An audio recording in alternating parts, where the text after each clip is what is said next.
Ya, selama ini memang saya sebagai pengusaha dan memang saya geluti kegiatan usaha apa yang saya kerjakan, saya kembangkan dengan harapan bisa membuka lapangan pekerjaan sebanyak mungkin. Grup Humpus itu masih ada, Mas ya? Masih ya, alhamdulillah ya. Itu masih ada ya. Karena itu terkenal sekali tuh kalau Mas Tommy dengan Humpusnya, kemudian kita tahu juga Mas Tommy dengan dunia bisnisnya, Mas. Tapi bicara sebelum masuk ke dunia bisnis Mas Tommy, kita bicara yang kekinian dulu, Mas. Mas Tommy sekarang Ketua Umum Partai Berkarya. Apa sih membuat Mas Tommy akhirnya itu memilih mendirikan partai? Ya, saya kira kita telah 20 tahun reformasi.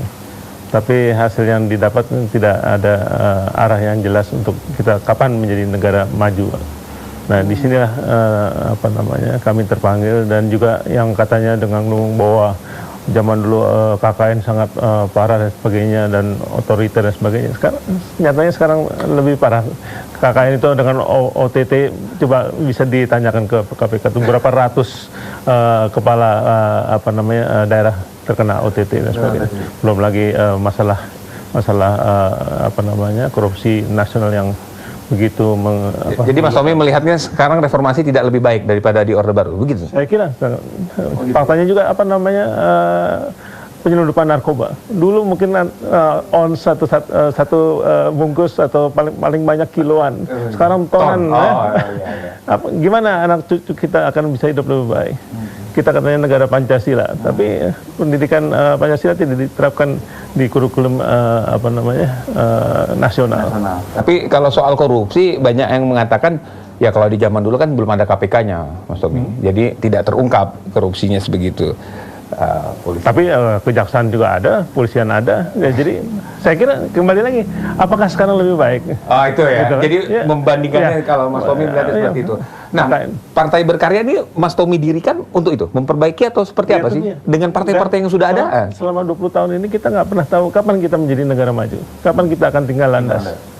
Nggak pernah tahu. Bahkan kita membangun rumah aja perlu RAB kan, rencana anggaran biaya. Sementara kita bangun negara nggak punya RAB yang jangka panjang.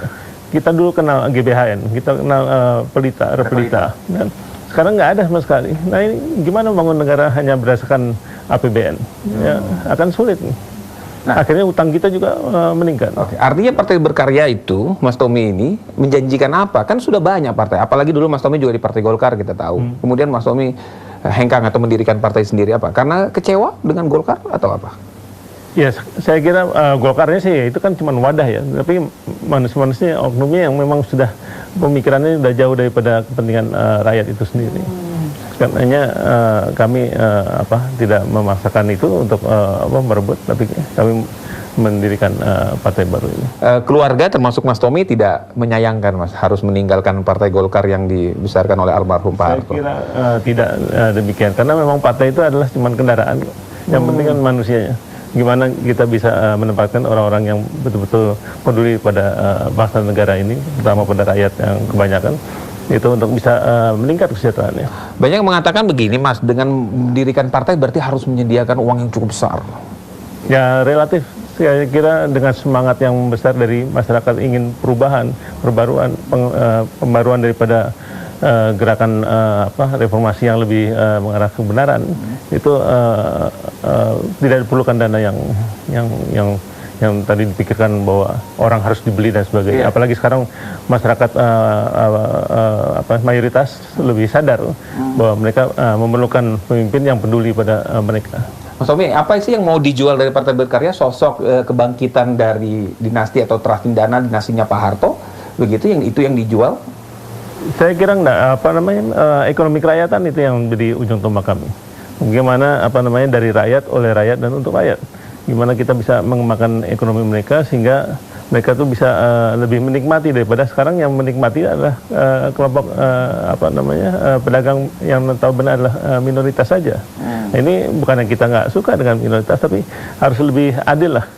Meskipun dulu juga di zaman Pak Harto ada orang mengatakan juga dinikmati oleh sekelompok orang tertentu juga. Ya. Sekelompok orang juga ya. Nah, itu pemerataan inilah yang nggak jalan sekarang ini. Dan kalau GDP dipakai untuk barometernya, yang menikmati GDP itu siapa? Kan yang kaya makin kaya bisa makin miskin. Iya, kelompok tertentu aja kan yang menikmati. Sementara utang 4.700 triliun sekarang mungkin 5.000 triliun lebih. Itu yang tanggung adalah 260 juta rakyat.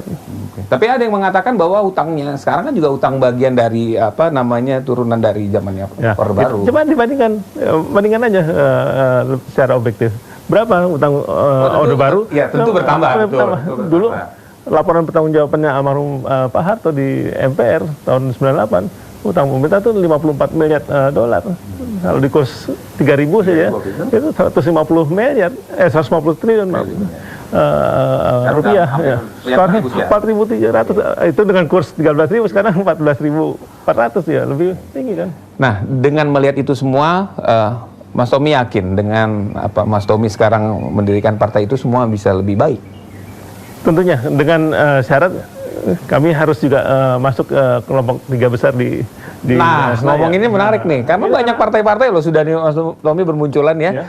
Kemudian paling tidak ada 3 partai baru lagi nih yang dari sebelumnya periode yang lalu 5 tahun yang lalu. Sekarang targetnya Mas Tommy sendiri suara berapa? Suara partai? Saya telah menarikkan pada waktu Rapimnas saya dilantik bahwa satu dapil, kita punya secara nasional itu 80 dapil daerah pemilihan. Satu dapil itu satu kursi, berarti ada 80 kursi. Dan 80 kursi itu kita kurang lebih akan menguasai 13,9%. Wah, optimis sekali Mas Tommy ya. Jadi harus optimis. Kalau nggak optimis, lebih baik nggak usah berpartai. Mas sambil jalan lagi boleh ya? Oke, sambil ngobrol lagi Mas Tommy. Kalau kita sampai dengan hari ini saja Mas ya, ada 2 calon katanya. Ya. Pak Jokowi, Pak Prabowo. Ya. Mas Tommy condong kemana? Saya kira jelas bahwa kami condong kepada yang pro pada rakyat. Dua-duanya pro rakyat Mas. Ya pro rakyat, tapi